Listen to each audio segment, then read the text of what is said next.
Si AIM High, first of all, it stands for Artificial Intelligence Meets Human Intelligence. Um, and sa ngayon, I'm gonna say sa ngayon kasi it could change.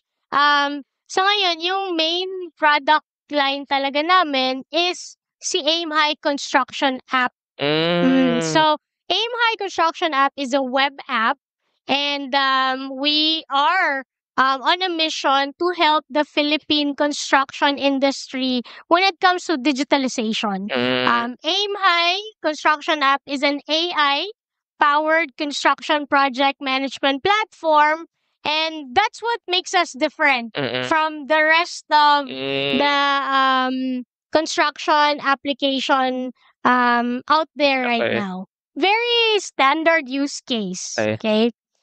As you mentioned, productivity kanina. So, let's say si engineer, umorder na siya ng mga materials, pinadala na niya sa Sa site. site. Oh my God, nakalimutan nails. There's already Oh.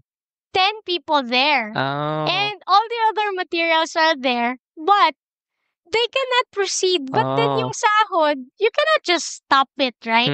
So, the complexity of it is really, grabe talaga siya, no? So, here comes AIM High.